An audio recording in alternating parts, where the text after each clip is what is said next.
The little girl raised a wolf cub, but when they reunited years later, everyone froze in fear. The wind howled through the forest like an ancient whisper, carrying the scent of something wild and untamed. 8-year-old Eliza ran barefoot across the muddy trail, her tiny feet splashing through puddles as she followed the faint sound of whimpering. Her small village on the edge of the forest had always warned children never to wander too deep, but Eliza's curiosity often pulled her beyond safety. That day, it led her to a wounded wolf cub lying beneath a fallen tree, its leg caught in a rusted animal trap. Blood soaked the earth around it, and its eyes were wild with pain. Eliza didn't scream or run. Instead, she knelt beside the creature, her hands trembling as she whispered, "It's okay. I'll help you." The wolf cub growled weakly but didn't bite.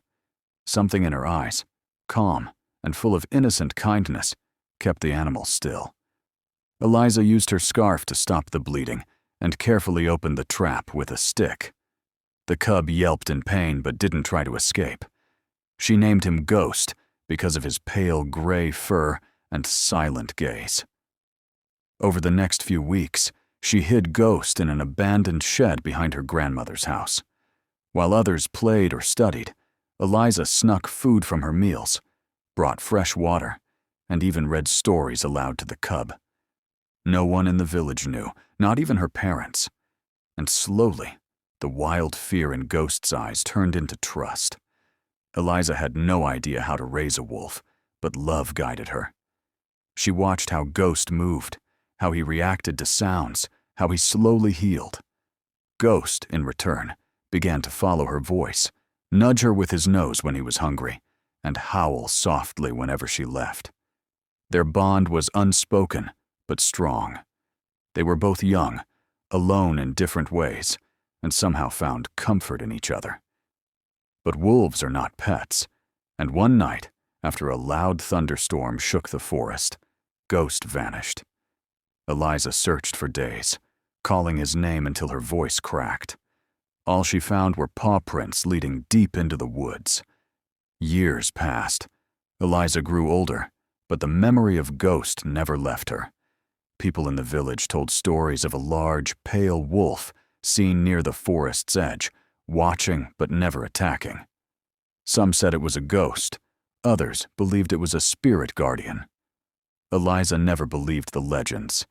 In her heart, she knew it was him.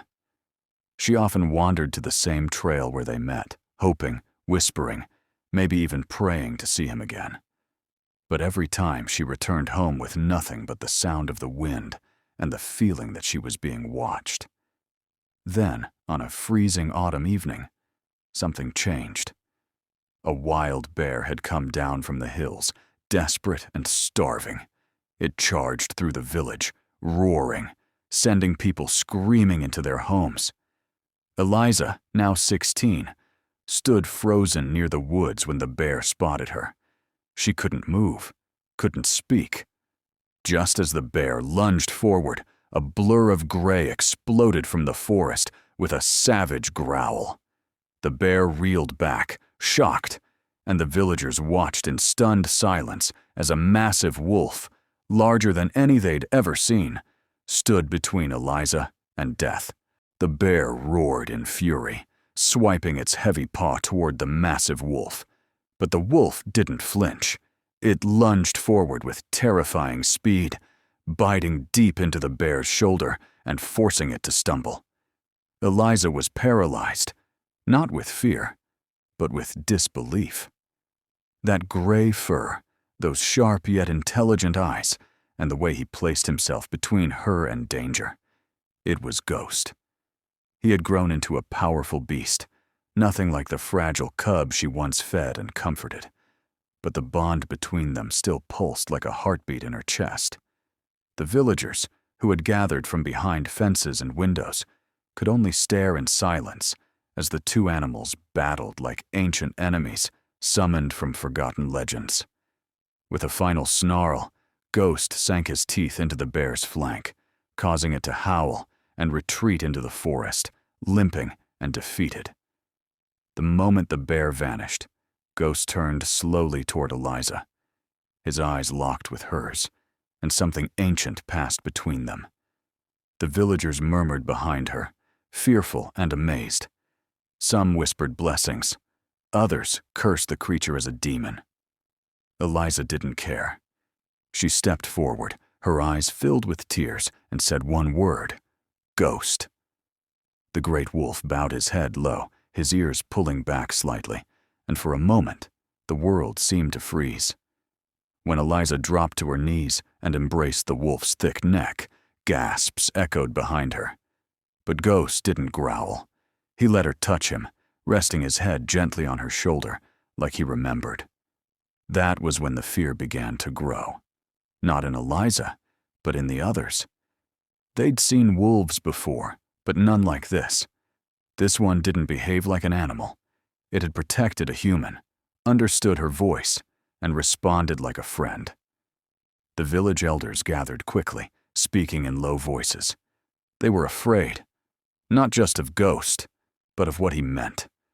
A bond like this was unnatural in their eyes, dangerous even.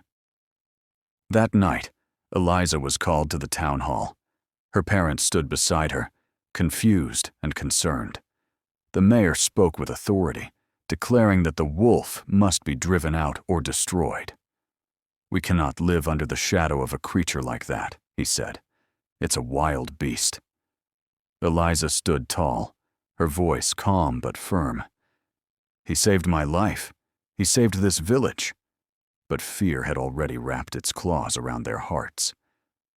"What if next time he turns on one of us?" someone shouted.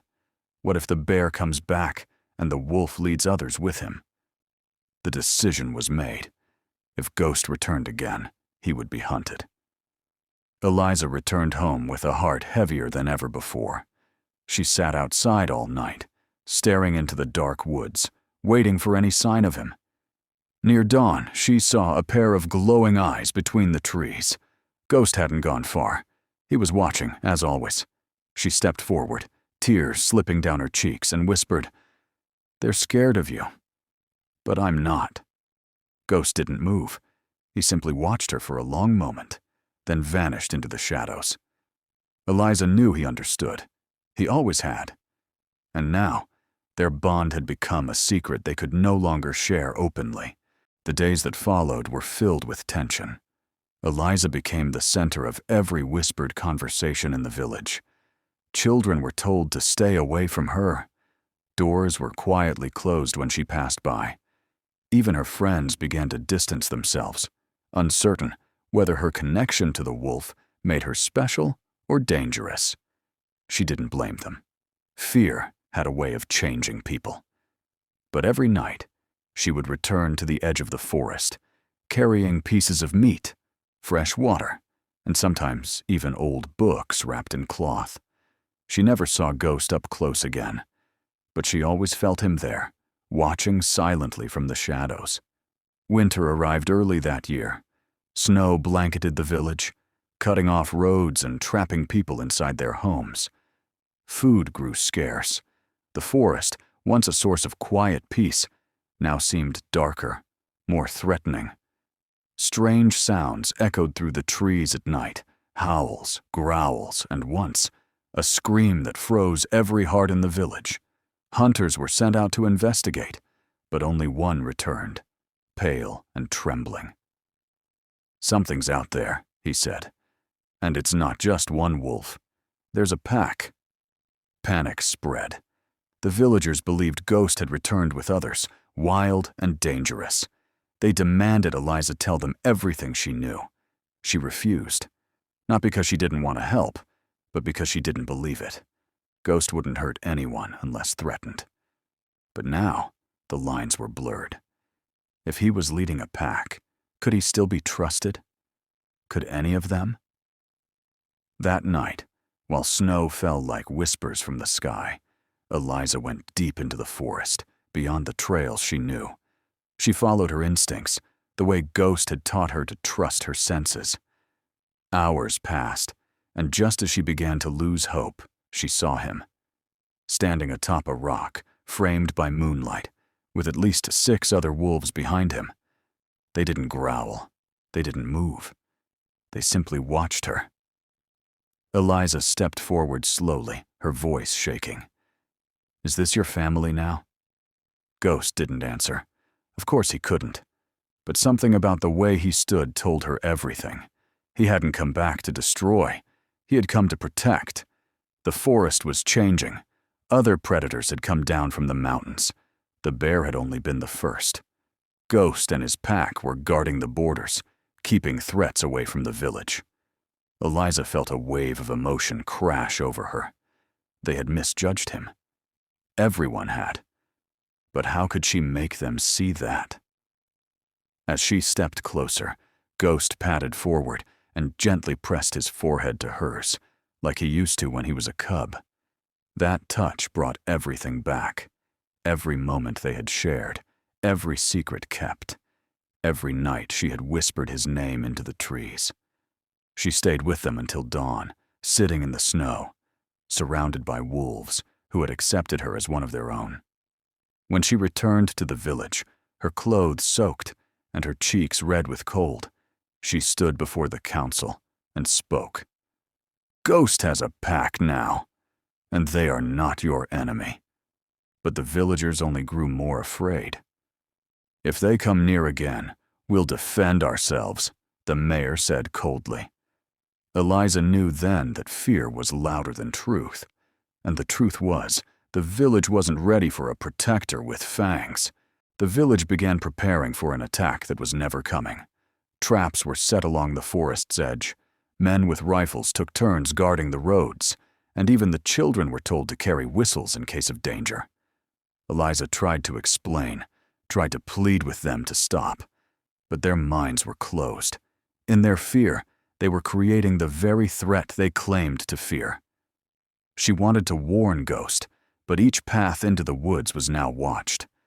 Still, one freezing night, wrapped in a cloak, she slipped past the guards and disappeared into the forest, her breath like smoke in the air, her heart pounding with every step.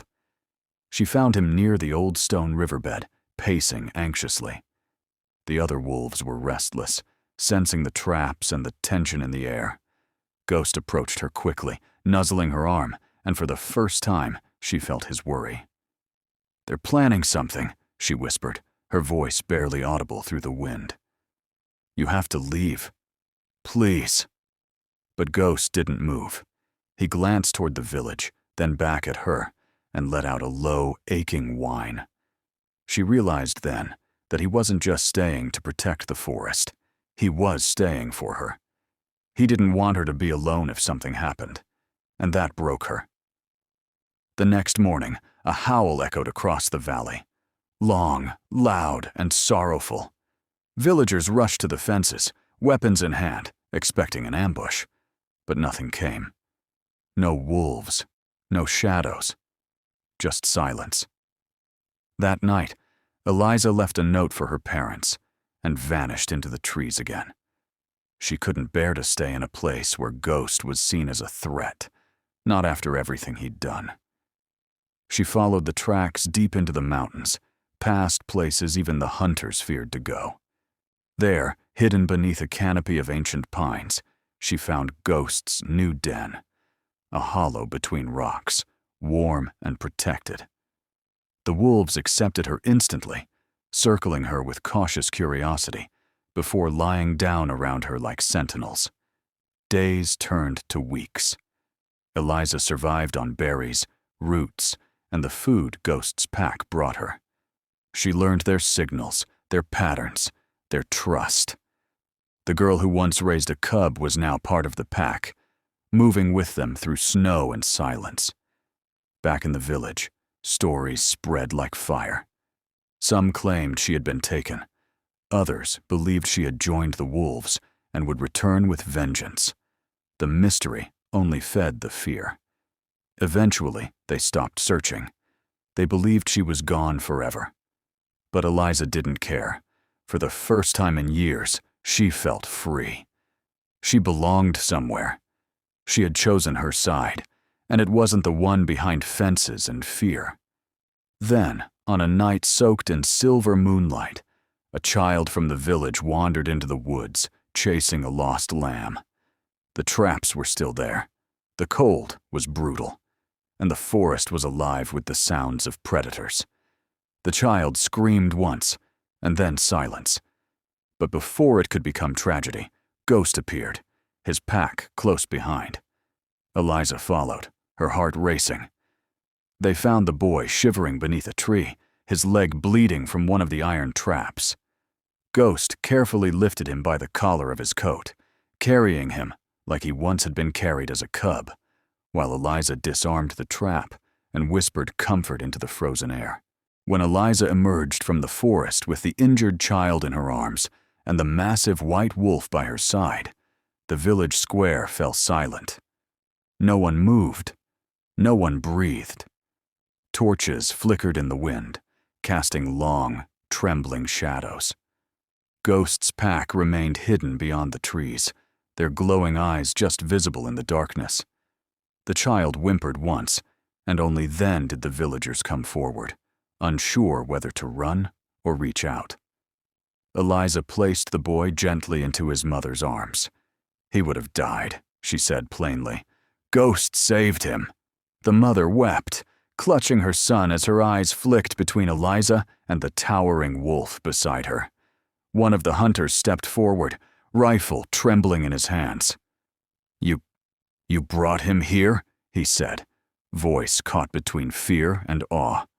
Eliza stood tall.